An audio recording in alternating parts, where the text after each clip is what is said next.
Welcome. My name is Brandon. Please join me on this tour of Victoriaville Centre in Thunder Bay, Ontario. I am excited to share the first in my collection of Canadian malls. I crossed the border to bring you the best of Northwestern Ontario. Why have I placed these Canadian malls ahead of everything in my queue? I read that Victoriaville Centre will be closing, and it may be as soon as June 2024. So I wanted to share it while it was still open, in case anyone else wants to visit. I am also the closest of my mall friends to Northwestern Ontario. Thunder Bay is a 6-hour drive from the Twin Cities of Minneapolis and St. Paul, with several malls to visit along the way. However, the drive to Thunder Bay is 15 hours from Toronto and 8 hours from Winnipeg.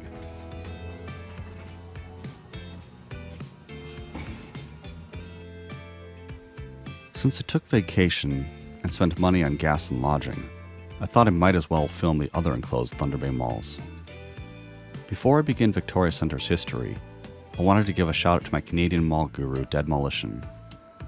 He has been great at digging up information. In an earlier video, I'd mistakenly said he drove through Thunder Bay recently and visited some malls. He drove through as a child, but he loves reading about and collecting information about Canadian malls. Demolished also loves researching American malls.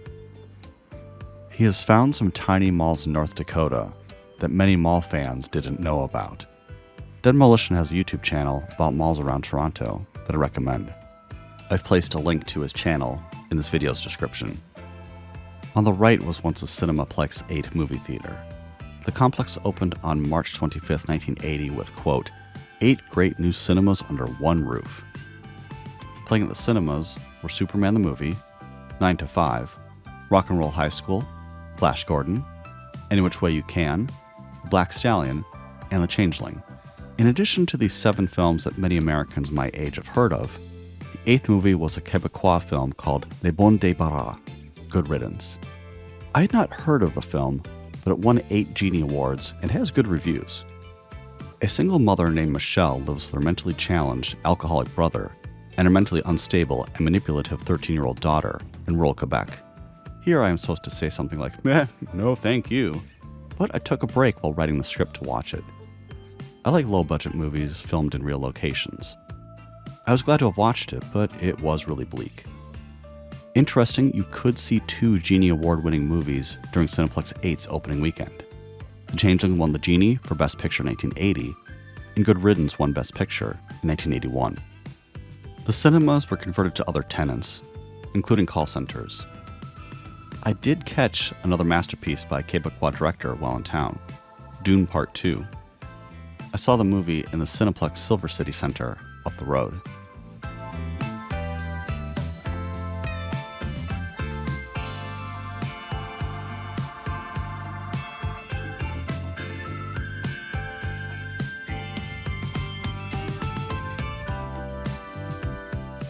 Ah yes, no dead mall is complete without a storefront full of random artwork.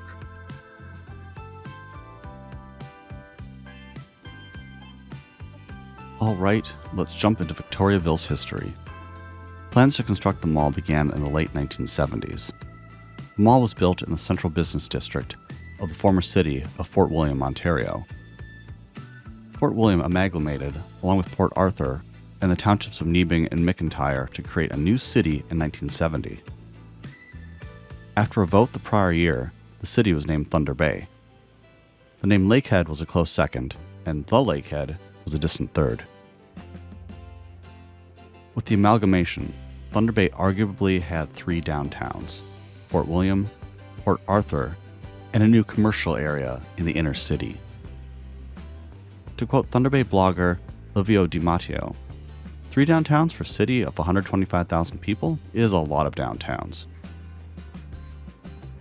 When plans for Victoriaville were discussed, Thunder Bay already had a few small malls and a downtown mall called Keskus Harbor Mall in the former Port Arthur City Business District. Keskus had opened in 1974, about 6 kilometers north of the site of Victoriaville. When planning Victoriaville, some people described it as giving an enclosure to an existing shopping area for year-round climate control. Although like many downtown malls, it closed off a street, forcing people to drive around the building.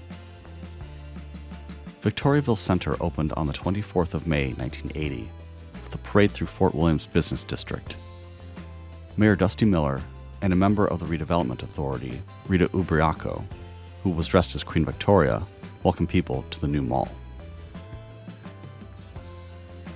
The mall did all right for a few years, but started to fail in the same decade it opened. The mall's only anchor, Chappell's department store, closed at the end of 1981. The way the mall was operated also caused issues. The city leased out kiosk space in the enclosure. The stores adjacent to the mall were privately owned and leased. Another private entity called McKellar Group operated the space underneath the parking garage. They operated the beautiful hallway with street lamps we saw earlier. Due to the different ownerships, there were inconsistencies with store hours and maintenance. The mall also failed to retain national stores. Other than a few years in the 1980s, the city of Thunder Bay had to contribute taxpayers' money to the mall's budget for the mall to break even.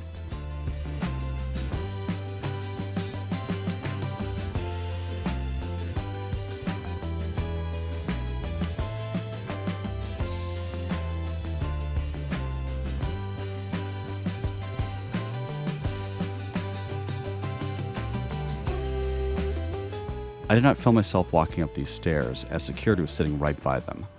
I had my camera tucked away, but I was still waiting for someone to shout, "Hey, where are you going? There's nothing up there."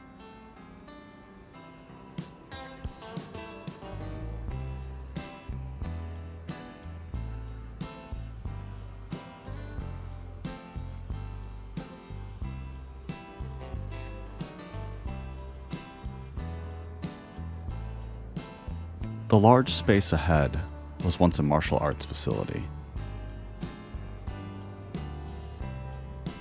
Even though the mall has not done well financially, it has been a great gathering place for the community. The mall has hosted events such as arts and crafts fairs, fundraising events, pumpkin carving, the Easter Bunny, and Santa Claus. Since there were no anchors other than Chappell's, I'll have to talk about something different than the usual Anchor A begat Anchor B, begat mini anchors C and D. A mere 2 years after the opening of Victoriaville, the Intercity Shopping Centre opened. As a suburban mall with plenty of parking located between Victoriaville and Keskus, Intercity became a threat to both downtown malls. There was also the public perception that the area around Victoriaville was not safe, so people avoided it and went to nearby Intercity. As I mentioned earlier, I was surprised to see an active security presence. When I was visiting, security spent most of the time in the food court, until they went to kick out a couple for loitering. I did not get a chance to visit Keskus. The mall closed in 1999.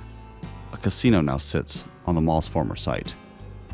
Some have argued that had Victoriaville never been built, Keskus might have had a chance. Some say Victoriaville had been built because of an old rivalry between Fort William and Port Arthur.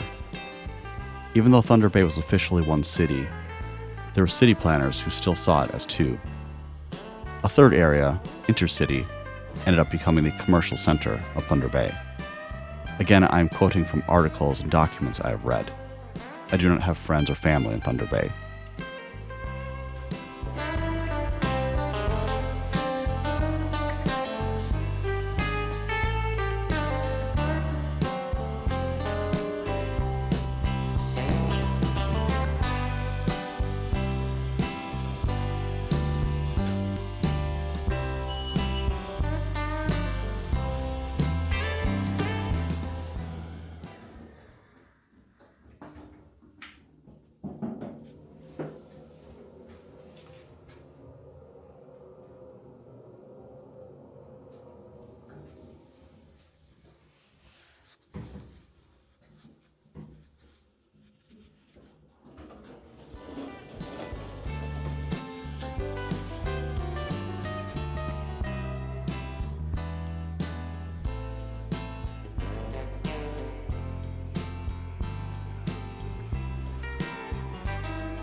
In a little bit, you will see the remaining tenant in the food court called Crocodile. I did not get a chance to eat there. I had already eaten breakfast at another mall, and I was at Victoriaville too early for lunch. I have read that the business has been in Victoriaville for over 25 years. On their Facebook page, their food looks tasty, and they are known for their soups. I hope they find a new home. We don't study Canadian history in the United States. We declared independence from the British in 1776, and that was that. The French saw how cool independence was and had their own revolution. I wonder what happened after that.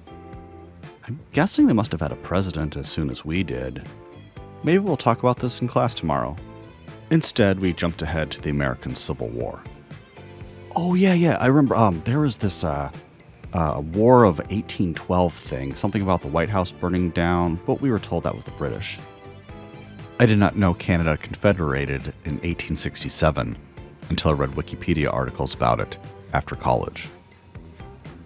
Canada achieved full independence from Britain in 1982 with the Constitution Act, which allowed Canada to change its constitution without British approval. If you were expecting Canadian jokes instead of history, I am sorry. No, I am not intending to make fun of the Canadian accent. Many Minnesotans also say sorry. Who am I to make fun of people who throw in some A's in their conversations when I've heard Minnesotans say, "Ya know," twice in one sentence? Most of this video is run and gun because I was attempting to blend in with the mall walkers. However, I think I almost had a run-in with security. When leaving the mall, I saw a man crouched down taking photos of the mall's entrance. I walked across the street to take my own photo, and then started walking to my car. The man with the camera was following me, but at a distance. Had he been taking pictures of me? I jaywalked across the street toward my car, and he copied my jaywalking pattern. I picked up the pace, jumped into my car, and drove away. Was I being paranoid? Better safe than sorry. If the man was security, why didn't he yell at me to stop taking pictures? Why was he following me? I've learned that crime is still an issue at the mall. If the man in black really was security, maybe he thought I was a potential drug dealer or up to other shenanigans. Again, it may have been paranoia, but I have this footage and I get to share it with all of you. Honestly, I was shocked by the amount of security at Thunder Bay malls. Even a couple of hallway malls had active security, which I have never seen in the Midwest. Usually, maintenance will do basic patrolling for troublemakers and call the police if necessary. According to a 2016 survey, 9 out of 10 Thunder Bay residents wanted the mall demolished.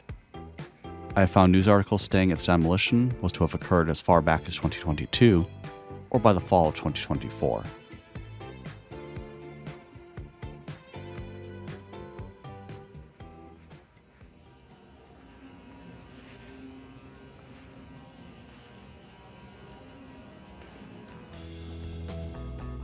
Thank you for joining me on this tour of Victoriaville Centre.